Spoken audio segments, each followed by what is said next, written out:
Welcome back to the channel. Today we're going to work on the trans mount for the RX7 2JZ CD009 setup. It's fairly difficult and it's something I've struggled with for a while. So let's dive in underneath the car and show you what I'm working with. So this is what I'm working with. It's a CD009 attached to a 2JZ with a Maverick adapter. Company no longer makes them.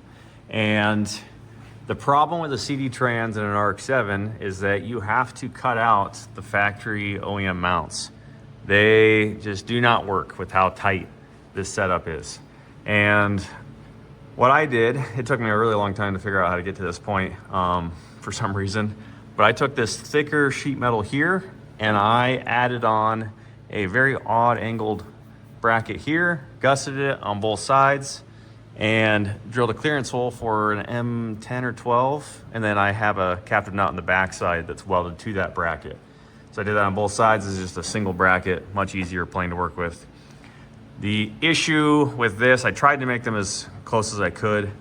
They are not coplanar. They are not, perfect in any sense of the form. They are all weird. So when I 3D scanned this underside to create a bracket, I broke it up into three pieces, or three main components. That's mounting to the transmission, which is also not coplanar. It is crooked like this, so you're dealing with several different planes. It just is what it is. So because of that, you can't make one nice, sexy sheet metal bracket. You gotta split it up. So I've got my energy suspension, universal bushing there. So I've got one bracket for this. I've got another bracket to go to here, and then I've got another bracket that'll be to here. And I'm trying to provide enough clearance to sneak a 4-inch stainless tube above frame rail. So fairly challenging. I have struggled with this and come up with a couple different variations in the past year. So one big thing that changed that is when I got the 8.8 in. So the 8.8 is mostly done. I've got some clearance work to do, and I got to make a big thick panel here to close this up. But when I slap an angle finder on that, I realized I had to drop the transmission way lower to keep my angles in line. So that's part of the issue with the previous design. But let's go ahead and unbox the Senka Sen box with all of our brackets and see what we can make work.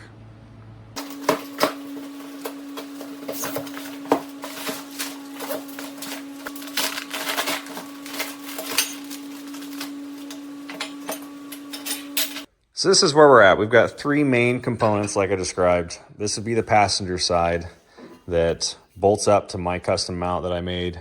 And you can see it's at an odd angle. I'm just trying to do as much as I can to get clearance for the exhaust. And this would be the centerpiece that bolts to the energy suspension bushing.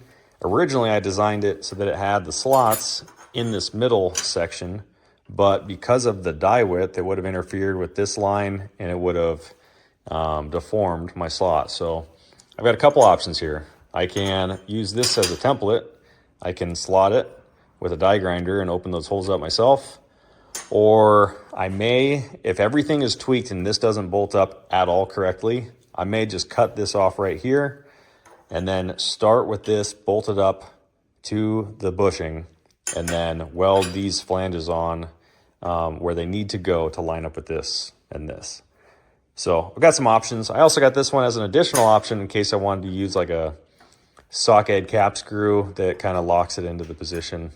It's more for looks and just beefs up this this flange a little bit. But also got some gussets just in case. I don't know that I'll really need them or not. And they're a lot smaller than I thought compared to CAD. But I can't really go much bigger. I need all the space that I can get around the exhaust. So I don't know. We may end up using these. We may not. We'll see. So yeah, that's where we're at. Let's go take it to the RX7 and see what happens.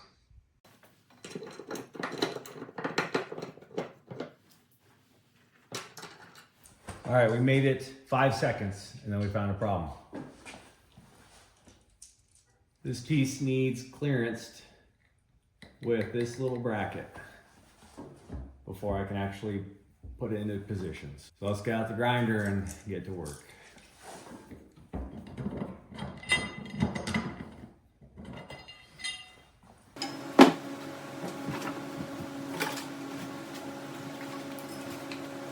Always label your belt sander discs. So I use this one for aluminum for the first time. You don't want to mix them up. When you're welding, stainless, and you have aluminum that gets onto your part because you took a belt sander that had aluminum in it, then you have a bad day.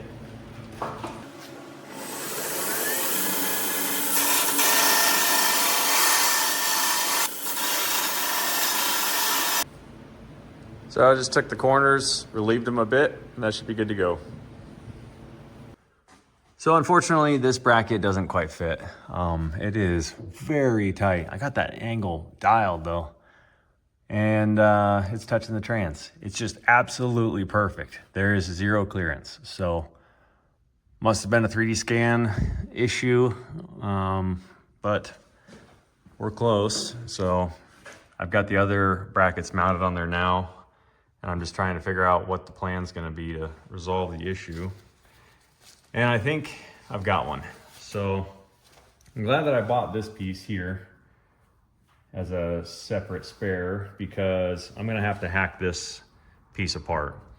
So this does line up really well with this part and this part here as it currently sits.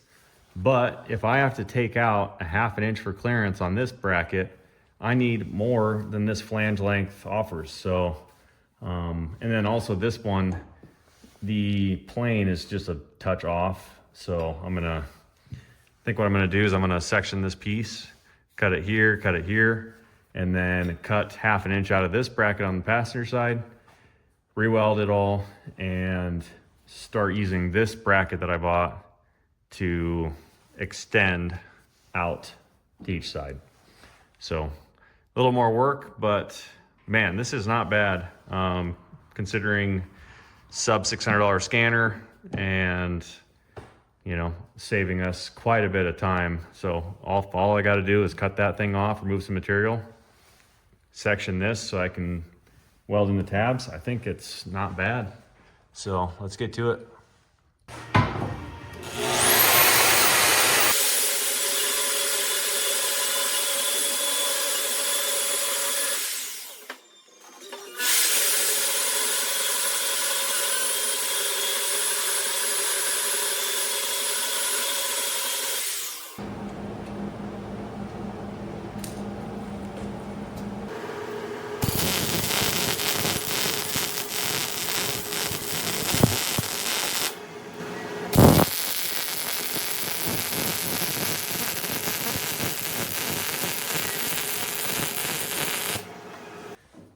Quick weld work and grinding, and we're back where we started here.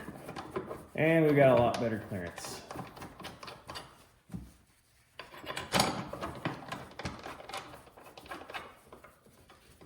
Now that's how I had it modeled in CAD. And for a quick visual, I grabbed my 4-inch down pipe. I just wanted to see what kind of clearance I have here. It looks like it'll be kind of tight, but I should be able to make this work. I got the welder set up and got everything tightened where it needs to be. So next, I'm gonna start working right to left and just start welding pieces in. Well, that's it. Everything is tacked. We'll bring her down and finish weld it out.